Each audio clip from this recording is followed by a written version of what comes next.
Cinejornal está entrando no ar com as notícias do cinema brasileiro. Bom, gente, depois do sucesso da exibição do longa-metragem Propriedade, do Daniel Bandeira, no Festival de Berlim, a atriz Malu Gale se aventura em novos projetos e experimenta outros papéis na carreira, como de produtora e roteirista. E é o que você confere agora no papo que eu bati com ela aqui no Rio de Janeiro.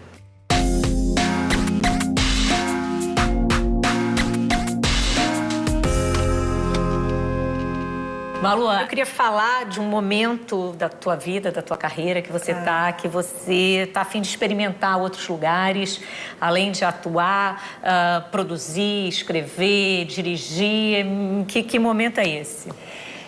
Assim, eu já experimentei isso bastante no teatro, né? Já produzo bastante no teatro há bastante tempo, já dirigi algumas peças, já escrevi uma peça. E aí, enfim, trabalho muito com audiovisual há muitos anos também. Então, assim, a essa altura eu já me considero capaz, assim, de ter um discurso, né, com as ferramentas do audiovisual. E aí, esse desejo é um desejo antigo e que eu venho trabalhando e tal. E agora eu tô com 2 projetos bem concretos. Um deles é uma adaptação da peça que eu escrevi para uma série. Qual é a peça? Chama Marta, Rosa e João. É um texto que foi lançado pela editora Cobogó, na coleção Dramaturgia. Eu montei essa peça lá em São Paulo, em 2019. E aí eu adaptei para uma série e a gente está nesse processo agora de venda, enfim, nesse momento. E tem um outro projeto também, que é um projeto muito especial para mim, que é falar sobre a vida da Niede Guidon, que é arqueóloga responsável pelo Parque da Serra da Capivara, que é uma mulher incrível no Piauí, que abraçou essa missão de vida quando ela descobriu mais de 1000 sítios de pinturas rupestres naquela serra, naquele lugar escondido no sertão do Piauí. E ela deixou Paris e foi para lá e nos anos 70, enfim, tem milhões de histórias maravilhosas. E a gente vai fazer agora, vou fazer com a Mini Cat da Conspiração e com a Kelly Cristina, que é a roteirista, e assim, a gente está super feliz. Assim. É um documentário, uma ficção? Vai ser uma ficção. E ela ainda é viva? Ela é viva.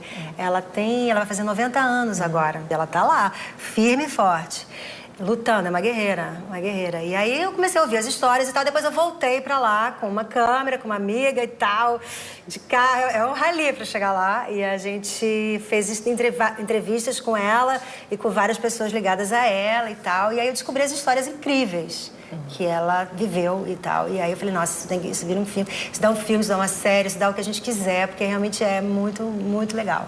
E aí estamos aí com esses 2 projetos. Malu, nesse movimento, né, de experimentar outros lugares, eu não sei se o Bocaina também faz parte desse desejo ou se também é uma circunstância muito da pandemia, que eu sei que é. Um filme que vocês rodaram no seu sítio, com uma equipe bastante pequena, uma provocação à forma de fazer cinema também, né? Sim. Queria que você me falasse um pouco dessa experiência de Bocaina, que é uma coprodução do Canal Brasil, um filme também que não se utiliza da palavra, né? Mas isso foi uma decisão. Né? O Bocaina bem específico, assim, bem interessante. Porque, assim, nasceu de um desejo da gente ali, estávamos todos ali, né? Passando o lockdown e tal. Daqui a pouco a gente se tocou que tinha um diretor, que tinha 3 atores. Meu marido faz direção de arte e não sei o quê. Aí estava vindo a Heloísa Passos, que é fotógrafa, estava vindo para uma casa próxima. Falei, gente, isso aqui a gente já tem uma equipe, né? Só falta o som. Aí a gente ligou para Jo Lutério e tal, ela foi e éramos 10. E a gente começou a fazer um roteiro que coubesse ali naquela casa, naquela situação com aquelas pessoas. E aí foi uma experiência, assim, do coletivo, né? Que, assim, nem sempre é fácil, porque, assim, o coletivo eu acho que é uma utopia muito boa, é uma meta muito boa pra gente ter, mas acho que é difícil a gente trabalhar no coletivo, né? Assim, não é, ainda é uma coisa que a gente vai ganhando. Assim, o filme acaba que eu acho que ele não representa o desejo do coletivo, mas ele representa alguns desejos ali. Por exemplo, a coisa de... A gente não gravou o filme, a gente não fez o filme pra não ter falas. O filme tinha diálogos, muitos diálogos. E essa foi uma decisão tomada depois. E eu vi o filme pela primeira vez lá no Festival do Rio. Foi bem surpreendente para mim, assim. É um outro filme, né, assim.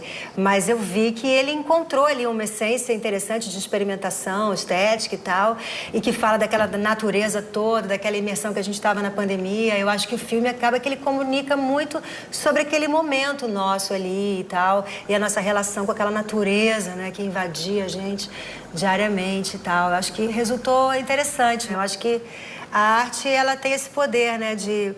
Você está no meio de um caos, você está no meio de uma pandemia, mas se você está dedicado, engajado na criação de uma coisa, meio que te salva, né, daquela angústia coletiva. A gente estava muito bem ali fazendo aquela coisa, né?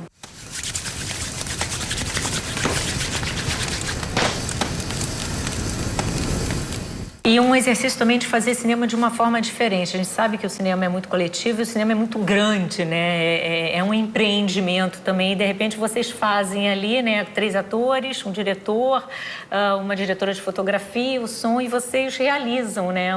Sim, é tudo uma questão de você ter a expertise de quem faz e ter o equipamento. No caso, a gente tinha a Elô, botou todo o equipamento dela no carro e a gente teve essa sorte, porque aí o filme tem uma qualidade muito boa, técnica e tal, né? Assim, não, é muito impressionante a fotografia do filme, porque parece que é uma equipe gigante, né? Tudo bem que tem também a natureza muito exuberante do lugar que vocês estavam. Não, né? Tinha uma pessoa fazendo tudo. Ele era assistente de todo mundo, assim, corria de um lado para o outro. Acho que o cinema brasileiro, ele tem essa característica também, né?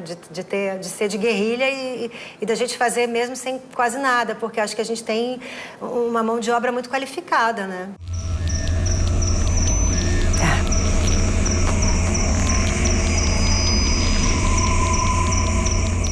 Alô, agora pensando nesses projetos que a gente está falando, o Propriedade, filme do Daniel Bandeira, enfim, os projetos que você tem aí pela frente, experimentando outros lugares, o Bocaina. E aí estou pensando aqui, quando você começou no cinema, fez aquela primeira participação no Policarpo Quaresma, depois aquele primeiro papel maior do Xangô de Baker Street, Achados e Perdidos e tal. Como é que você faz, assim, amontoadão, assim, da tua história no cinema? Ai, você falou agora, sabe que até fiquei emocionada? Porque é bonito, né? Se tem uma coisa boa de envelhecer, é você ter passado, né? Você ter história. E é muito bonito lembrar de como foi que eu comecei, todas as coisas que eu fiz. Eu trabalhei com muita gente interessante, com muita gente de outra geração, né? De uma geração acima da minha, então eu pude aprender. Poxa, eu fiz a Armada com o Maurice Capovilla, com o Dibi Lutfi na câmera, sabe? Com o Mário Carneiro, nossa, com o Pereio, com o Antônio Pedro. Então, assim, e entre outras coisas, Milton Gonçalves, tanta gente que passou e eu pude aprender com eles e ao mesmo tempo agora eu tô podendo filmar mais com as pessoas da minha geração e daqui a pouco eu vou tá dirigindo e vou estar... Então, eu acho que o cinema, ele foi aos poucos para mim, assim, eu fui entrando devagar, eu fui fazendo pequenos papéis e fui galgando e fui aprendendo e acho que mas ao mesmo tempo ele é uma experiência que é sólida, eu sinto uma solidez, assim. Quando você me abraça por trás, pois eu sinto um braço dele na minha garganta. Eu acho que Propriedade traz um pouco isso, assim, da minha relação com a câmera, da minha relação com o suporte, né, o filme. Eu acho que agora eu me sinto uma profissional de cinema, sabe? Não que eu ainda não tenha coisas a aprender. Obviamente, a gente vai morrer aprendendo. Mas, assim, o cinema, ele é muito profundo, né? É uma experiência muito intensa para o ator. E são muitas possibilidades. De você entender o que você quer fazer naquela cena, naquele frame, naquele plano. E você ter esse controle. E eu tenho uma sensação vendo Propriedade que eu fico muito feliz, assim, que eu acho que aquele é o filme que eu quis fazer. E isso é difícil no cinema, você tem isso no teatro, né? Mas no cinema não depende nada de você.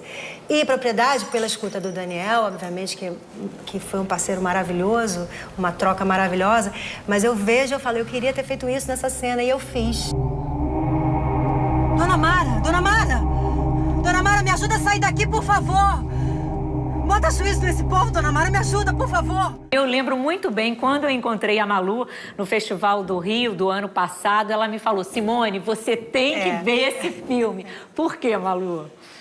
Porque eu acho um filme bem diferente do que a maioria das produções brasileiras tem feito.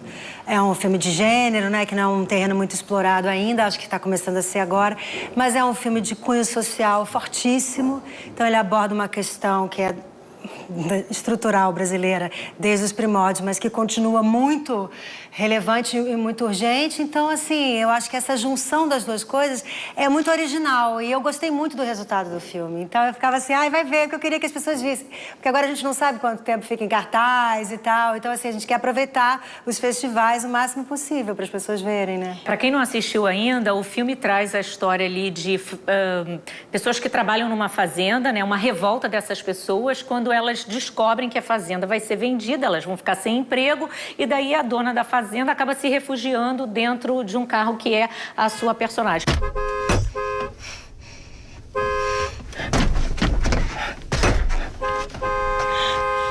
O Daniel usa muito bem, né, as convenções de gênero para falar exatamente de uma falta de comunicação, da questão do medo também, né, e de classes também aqui no Brasil. É isso que o filme traz, e tudo com esse combustível do medo, que é uma coisa que a gente vive muito hoje, né? É uma coisa que a gente vive o tempo inteiro, né? Essa coisa de não abrir a janela do carro. A gente chegou num ponto na nossa sociedade que, assim, não dá para julgar, as pessoas que fazem o que elas fazem para ter alguma chance de sobrevivência. E, ao mesmo tempo, a minha personagem, que é uma representante da branquitude, né? Uma mulher que ela é legal, mas ela é uma alienada. E o silêncio dela, a omissão dela com relação a essas questões da família, da fazenda, dos trabalhadores, é um silêncio que corrobora para essa situação continuar acontecendo no país. E a gente que assiste o filme, eu acho que a gente se identifica muito com ela por uma questão de classe, mas muitas vezes a gente não enxerga nesse espelho a nossa própria omissão, né? a nossa própria participação nessa situação do país. Então, eu acho que o filme vem falar sobre isso também. Então, as pessoas ficam, assim, divididas, o filme gera polêmica, mas de uma coisa eu tenho certeza, as pessoas assistem o filme e é impossível não sair falando, não sair comentando, não ficar falando sobre o filme no dia seguinte. É um filme que mexe. Por que isso? Porque todos nós estamos envolvidos, sabe?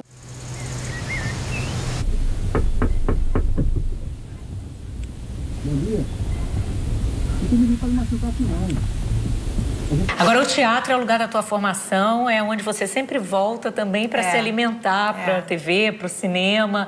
E tem peça nova por aí. Tem peça nova. Estou indo para São Paulo agora essa semana, vou começar a ensaiar a Cerimônia do Adeus, do Mauro Razzi, direção do Ulisses Cruz. É uma remontagem do Ulisses Cruz. Ele fez uma montagem, acho que em 87, que foi um grande sucesso dessa peça. E ele agora vai fazer essa remontagem, me chamou para fazer Aspásia, que é a personagem da mãe, essa mãe icônica do Mauro Razzi. E é uma honra fazer essa mulher, que já foi vivida pela Vera Holtz, pela Drica Moraes, e agora eu vou fazer a Aspásia, que ela vai mudando de nome, né, nas obras todas, mas é sempre a mesma figura, que é a mãe dele, que é uma louca, maravilhosa. Eu sempre fiz teatro com as pessoas da minha idade, assim, da minha geração, um teatro muito experimental. Então, também é uma experiência nova para mim fazer assim com uma pessoa mais velha, um teatro que eu acho que é um teatro mais popular, né? Mauro Razzi é uma comédia de costumes e tal. Então, também é uma outra... Eu vou voltar ao teatro, mas também vou viver uma experiência nova. Então, estou animada também. Maravilha, Malu. Obrigada. Eu fico aqui agora aguardando te ver aí em outros lugares, que eu tenho certeza que, enfim, você vai trilhar e continuar trilhando esse caminho bonito aí no cinema, nas artes. Obrigada. Obrigada a você.